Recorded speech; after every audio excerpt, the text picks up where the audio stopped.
大家好啊！咁啊，今日我喺個勞力士頻道呢，又再想呢就分享一下呢關於阿 Gigi 嚴明熙嗰個平安夜嗰個音樂會嘅資訊嘅。咁啊，首先呢，就我都睇到有啲網友話呢，咁啊佢哋上去嗰個 KKTix 嗰個購票網站呢，想買飛嘅時候呢，都覺得嗰個購票流程呢有啲複雜喎，同埋有啲網友話好似註冊唔到喎。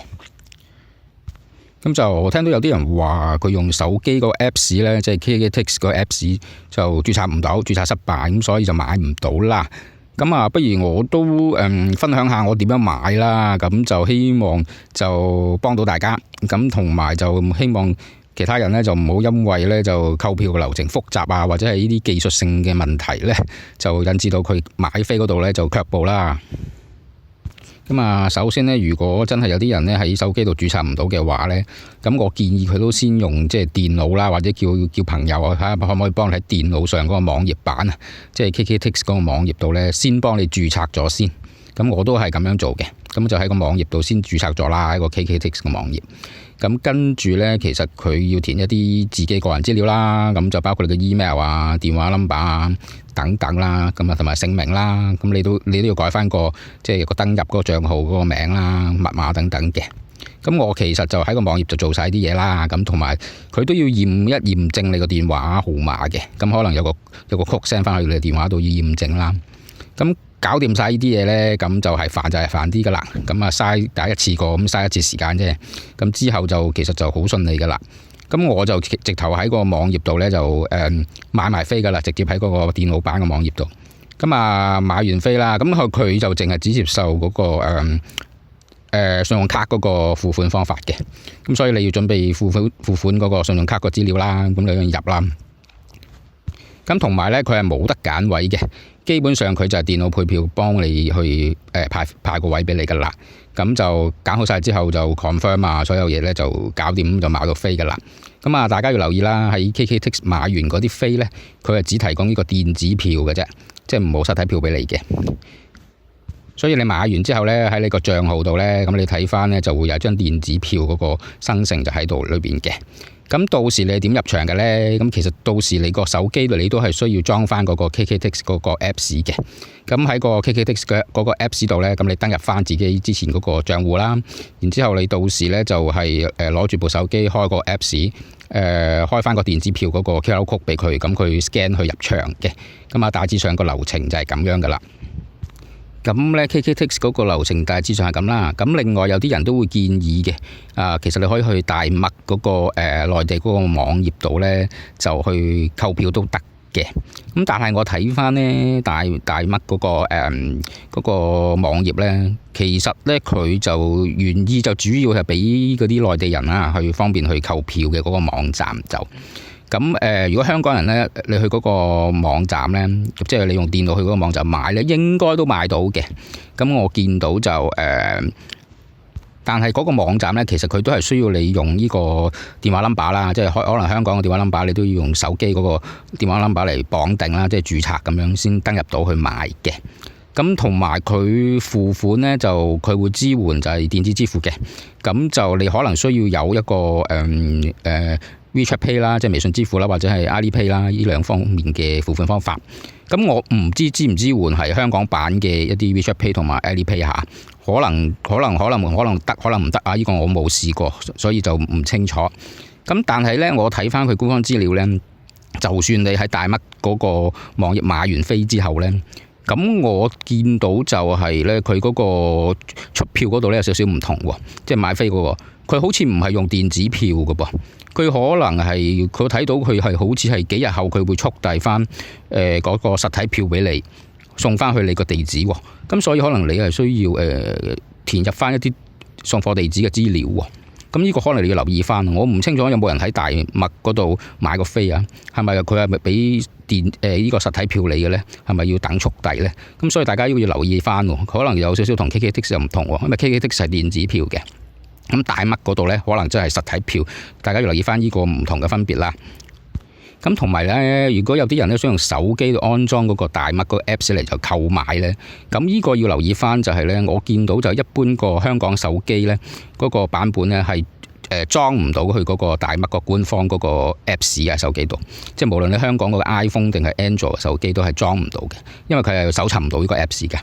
咁如果你真係要用嗰個 Apps 嚟買呢，咁你可以嘗試下，就喺微信支付嗰度呢，即係微信 WeChat 嗰度呢，有個小程式嗰個功能嘅，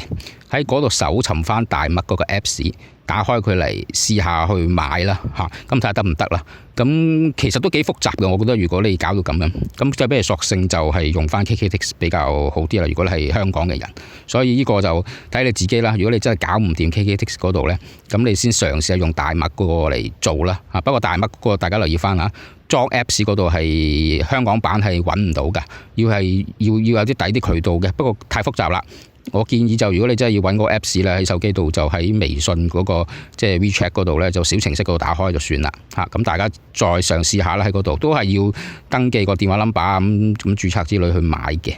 嚇。咁就要留意翻呢度啦。咁啊，兩邊嘅購票流程咧，大致上係咁上下啦。希望幫到一啲其他人啊，等佢哋唔好因為呢啲技術問題咧，就放棄去原本想睇，但係變咗就卻步咧，就唔係咁好啦嚇。呢個就唔係咁好嘅。咁啊，關於呢個 KKTix 個網站咧，購票網站咧，我就想再分享多少少資料俾大家嘅。咁咧，原先咧，我喺呢個網站咧，我見到有一個姓李嗰個韓國歌手咧，咁佢都係同時佢都係喺8號館啊，阿博嗰個咧，咁喺12月嗰度咧就都舉行咗一個演唱會嘅。咁咧，我見佢咧就好早就開賣㗎啦，喺11月頭更加早嘅。咁啊，到依家可能佢就見個售票速度嘅咧都有啲慢啊，即係唔係好去到飛。咁就唔知關唔關係咪因為佢覺得都係個 KKTix 個網站問題啦，即係少人用啊。咁啊，佢覺得好似唔係太多人用呢個。咁佢咧最近咧，我見佢咧就冇再擺喺 KKTix 嗰度買啦。咁佢咧就轉咗去 cityline.com 嗰個網站度做購票。咁就咧嗰個網站咧就大家可以睇到嘅，喺 Cityline 嗰度突然間佢轉咗去嗰邊姓李嗰個韓國歌手。咁我估計佢係想加快嗰個購票嗰個流程啦，或者係更加多人知道佢嗰個演唱會啦。咁就可能即係佢都可能覺得嗰個網站有啲問題 KKTix 嗰個，所以先至轉去 Cityline 嗰個 .com 嗰度買。咁我見好多歌手咧，香港啊或者係比較出名嘅歌手咧，唔同嘅，佢哋都喺 Cityline 嗰度做售票嘅。咁嗰個網站嘅好處咧，就係佢支援多種呢個支付方法啦，包括 PayMe 啊、其他嘅 Alipay 啊、微信支付啦、信用卡啊等等好多支付方法。而且咧，佢亦都如果你真係搞唔掂咧，網站度咧，佢亦都係可以打電話直接打去熱線咧做購票嘅。再唔係咧，佢其實有一個售賣點嘅，就喺灣仔個演藝學院嗰個地方，佢有售票處嘅。咁即係你最唔識啦，咁你可以就過去灣仔度買。咁可能佢依個就真係比較好啲嘅，呢個 Cityline 嗰個網站購票方式。咁同埋咧，我見就係咧，佢呢個網站咧，我初頭撳去睇咧，有啲歌手咧，佢嗰個售票嗰度咧，佢唔止有得電腦配票嘅，佢仲可以自己揀位添嘅。咁所以我見到嗰陣咧，有時佢都有啲歌手擺喺8號館嘅咧，阿博嗰個，咁就都會睇到大概嗰個座位編排嘅情況嘅。即係佢大概嗰啲英文數字啊，大概係去到邊一行啊咁樣，咁其實可以自己揀嘅。咁後尾但係最近咧，我琴晚再睇翻咧，咁已經好似嗰個網站咧都刪咗晒，唔俾自己揀位啦，唔知點解，全部都係變咗電腦配票啦，俾我睇唔到嗰啲座位仲有幾多剩啊嗰啲剩。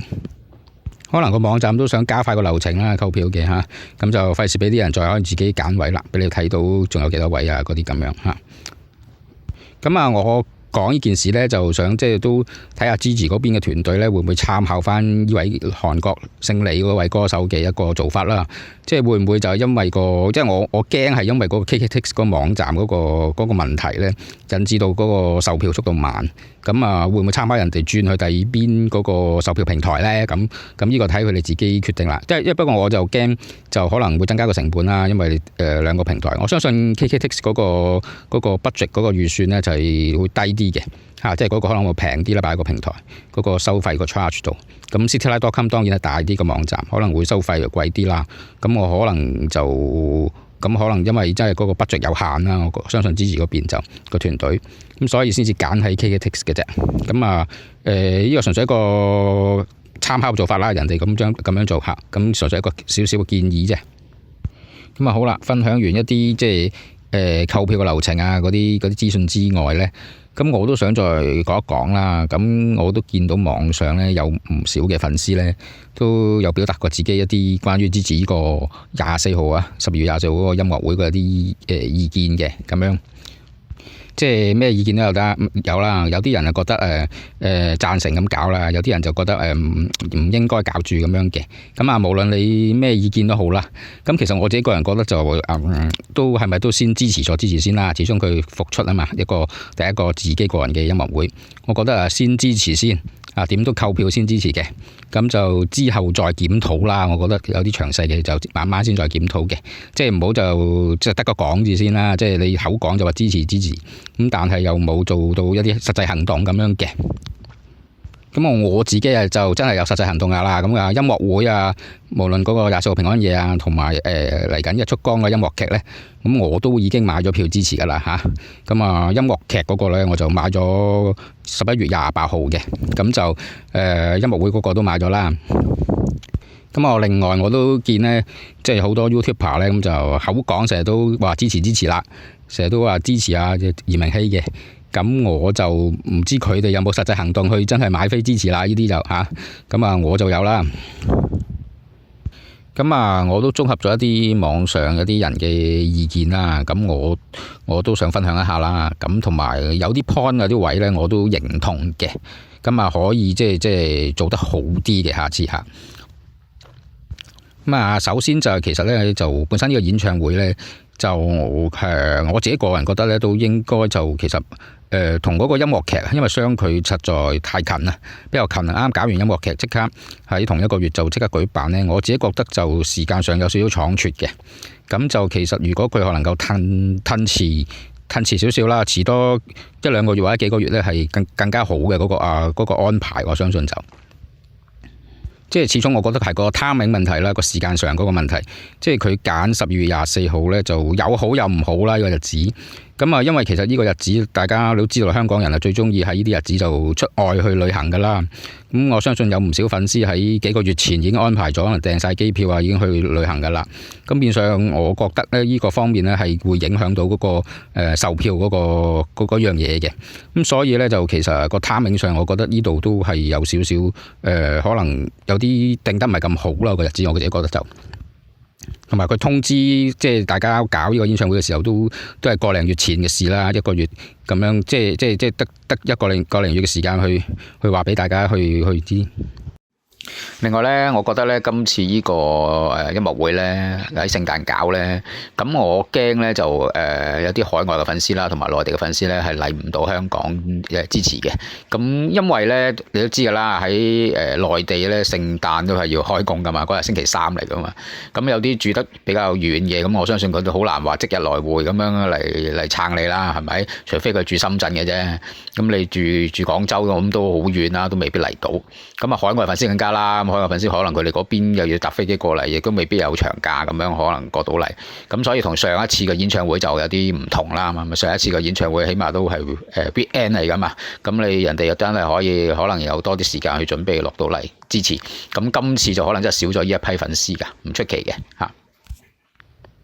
而且我都講過啦，咁近呢1-2個月或者幾個月呢，實在太多唔同嘅歌手咧舉行演唱會啦。咁其實呢，真係有少少呢個互相爭票嘅情況出現嘅。咁大家都見到啦，好多大牌嘅紅星啊，張學友啊、周深啊，嚟緊唔知1月定2月啦，Blackpink 都嚟開演唱會嘅。咁你諗下，其實好多唔同嘅外國歌手啦，即係韓國又有，日本又有，有啲歌手甚至乎喺澳門嗰度亦都係舉辦嘅。好似濱崎步都喺澳門嗰度舉辦，咁其實呢啲時間呢，你係撞晒嘅，咁同人互相係即係可能有機會有啲人可能買咗一個歌手個票，佢就未必再睇其他噶嘛，我都講過，所以呢個亦都係其中一個原因啦，令到嗰個售票嗰個速度會減慢啦，一定會嚇。因為我相信呢，有部分人都可能想睇支持嘅，咁但係佢未必係真係好忠實嘅粉絲啦，或者係咁佢可能會遇到一啲小問題啊，或者係頭先個技術上購票嘅流程啊，或者係某啲嘢佢可能就會有啲卻步嘅，或者撞咗其他唔同演唱會嗰個檔期啊，佢想睇其他人多啲咁樣啊，咁變咗就呢個會令到嗰個售票嗰個數量啦，咁就有啲影響嘅。如果你問我個人嘅建議呢，其實我自己就覺得應該就先着重呢，就可能就唔好搞音樂會住嘅，可能呢，就先即係盡量出多啲歌啦，出多啲個人單曲先啦，咁就最好出夠大約有10隻歌新歌先，跟住就出一隻個人嘅專輯大碟啊 CD 咁樣，咁去賣啦。然之後呢，咁你儲到有啲歌啦，先至一次過就舉辦一個比較大型少少嘅演唱會啦。可能即係例如直接一搞完就即刻上紅館咁樣，可能開一場咁啊，或者咁樣都已經好犀利噶嘛，係咪？咁啊，同埋原先呢，我以為之前所講嘅呢係即係搞一啲 fans 嘅聚會呢，我以為佢係即係好似搞一啲聖誕 party 咁啦，即係可能 book 個酒店場咁樣，可能1000人樓下，咁啊大家同啲粉絲聚下會，可能食下嘢啊，咁啊到時Gigi可能就客串唱翻幾首歌啊，咁啊可以同啲粉絲交換下禮物啊，咁我以為係呢種 party 形式嘅。初頭我以為佢所講嘅一啲 fans 級嘅即係聚會咁樣，就冇諗過搞到即係一個比較大型嘅音樂會咁樣嘅。咁其實佢呢個音樂會呢，算係一個中型嘅音樂會嚟噶啦，即係絕對唔係算小型噶啦嚇，因為佢呢個都成5000人嘅場地嚟噶啦，咁喺亞博館搞得就都唔係小型噶啦。咁就如果係小型嘅音樂會嘅話呢，我相信就係即係麥花臣啊或者黃埔嗰啲場所呢，就可能即係叫小型音樂會啦。咁當然佢可能謙稱啦，咁就叫呢個做小型音樂會。咁但係其實大家都知道啦，個座位數係成5000，就一定係個中型嘅音樂會嚟噶啦，已經。其實咧我都預計到㗎啦，咁其實佢嗰個售票咧就未必真係一下子咁快可以即係賣晒啦。咁我自己都唔係第一日就去搶飛嗰啲人嚟嘅嚇，我都係之後即係我都係順其自然啦，咁就即係買到就買咁樣嘅。咁就因為我自己預計咧，其實就都未必話真係咁快買得晒。因為始終咧啱啱即係叫雪藏咗年半啦，咁啱啱復出，咁始終就係我相信咧就有之前有部分嗰啲即係 TVB 粉啦，因為佢係 TVB 咁樣先至去支持阿 Gigi 嘅，咁我相信某啲粉絲係會有少少佢哋係可能會流失咗啦。我嗰啲所謂嘅 TVB 粉，咁的確係有少少可能會影響到嗰個售票嘅呢方面嚇，咁就不過都唔緊要嘅。雖然就去得慢啲，咁但係我相信最終始終都係會full嘅。咁我見其實嗰個賣票情況，依家大概應該都賣咗8成幾9成㗎啦，應該都8成9成㗎啦。我睇翻個情況就。咁應該開始有少少有得賺㗎啦。其實如果你賣到八成或者7成以上，就已經開始有少少有得賺，即係唔使蝕㗎啦。咁呢個我相信就唔使大擔心住嘅。同埋我相信亦都係即係幕後呢，應該係有一個神秘嘅金主或者投資人呢係出資嘅。咁就唔會係完全係Gigi出晒嘅。咁因為我覺得呢，就Gigi 呢，佢本身嘅性格呢，就應該都比較慳家嘅。我唔相信佢會自己個人呢，一開始就諗話即係使咁多錢搞一個咁大型嘅音樂會先嘅。我相信佢初頭個原意都係想搞一個 fans 級嘅即係 party 式嘅聚會咁解嘅啫。咁點知可能後邊有啲團隊嘅人啦，有啲可能幕後嘅金主，佢話咁不如搞得啦。咁一個 party 係咪都要租場㗎啦？咁不如就搞大少少啦，直就搞一個中型嘅音樂會咁樣可能。咁佢可能佢就個金主幕後就話我幫你出資啦，咁照搞啦，咁樣可能都係有人喺後邊去建議佢咁做，佢先做啦。因為我自己覺得Gigi個人性格唔會咁容易咁願意，即係就使咁大錢嘅。我覺得佢唔係呢種性格嘅人嚟咯，佢不嬲都好慳家嘅。我相信佢原先唔係諗住搞到咁大嘅。同埋咧，我個人覺得咧，大家真係可以支持有時間嘅，就真係支持去入場去撐下Gigi啦。今次就因為咧，我自己覺得咧就搞完今次之後咧，呢個音樂會之後咧，我相信Gigi未來啦，我相信有一段長嘅時間唔會再搞一啲喺香港搞一啲個人嘅音樂會噶啦。我相信去到佢大學畢業之前咧，都應該唔會再搞住嘅。咁所以今次可能係喺大學畢業之前呢，就可能唯一一次嘅個人音樂會㗎啦，喺香港裏邊。咁因為我相信之後佢都幾忙嘅，佢可能又會去即係學業上啊，或者喺其他嘅工作上都有其他嘢做，佢未必再有時間搞到咯嚇。我相信就即係大家就有時間都盡量真係買票入場支持啦，今次嚇。同埋嚟緊呢，我見到啊，之前未來個部署或者發展呢，我估計唔知會唔會呢，可能會着重加強多啲係內地啦，或者係海外嘅市場為主啦。咁因為我都睇到呢，其實香港嘅市場應該都飽和噶啦。咁就因為呢，我見到就即係其實係你喺 TVB 咁多年啦，都喺度TVB 4-5年嘅時間。其實你要吸納到一啲嘅香港嘅粉絲數呢，其實真係要撐你嘅，要支持你嘅，都差唔多係嗰個數噶啦。咁你話離開咗 TVB 會唔會再增加到其他香港嘅粉絲量呢？唔係話唔會，可能會，但係有限咯。因為始終其他嘅粉絲，我相信好多喺香港咧，始終帶好多政治嗰個分歧啦，嗰啲意識。咁好多時咧，呢個影響到其實支持嗰個香港嘅市場嘅都。